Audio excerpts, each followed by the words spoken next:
I want to protect the women of our country. I want to protect the women. Sir, please don't say that. Why? They said we think it's very inappropriate for you to say. So why? I'm president. I want to protect the women of our country. They said.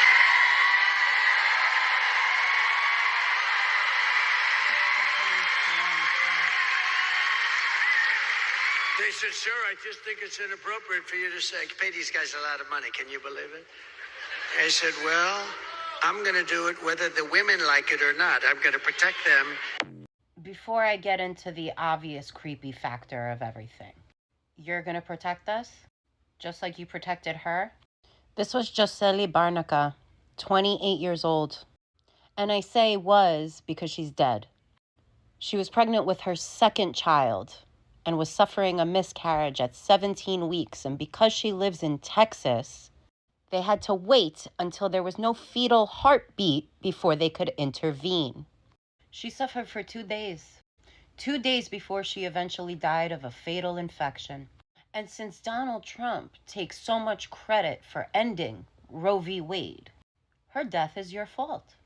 You want to brag about how now it goes back to the states. A woman's life and the rights to her body and to advocate for her life shouldn't be voted on by anybody.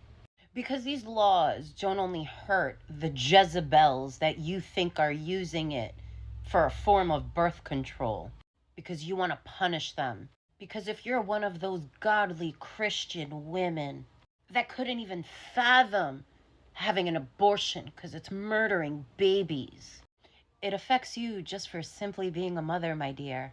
This woman wanted her child, and she's dead because of the same laws you think are punishing those skanks.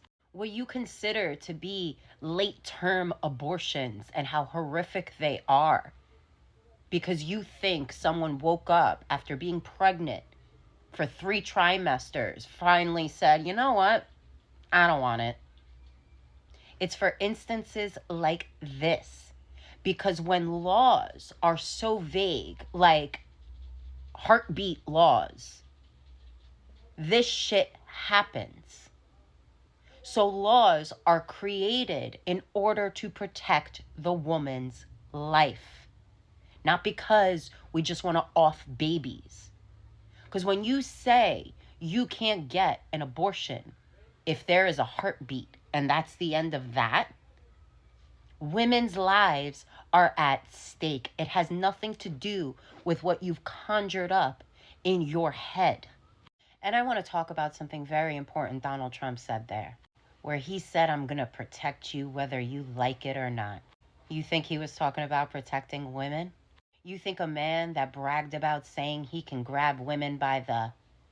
You think a man that was found liable for sexual assault, when he says, I'm going to do it whether you like it or not. The man who bragged about being able to watch teenage girls undress in their dressing rooms because he runs shit. When he says, I'm going to do it whether you like it or not, when he's talking about women, what do you think he's talking about? You think when Tucker Carlson got up at one of his rallies and was saying, I'm going to spank you, you naughty girl. What do you think he was talking about? They hate women. Wake up.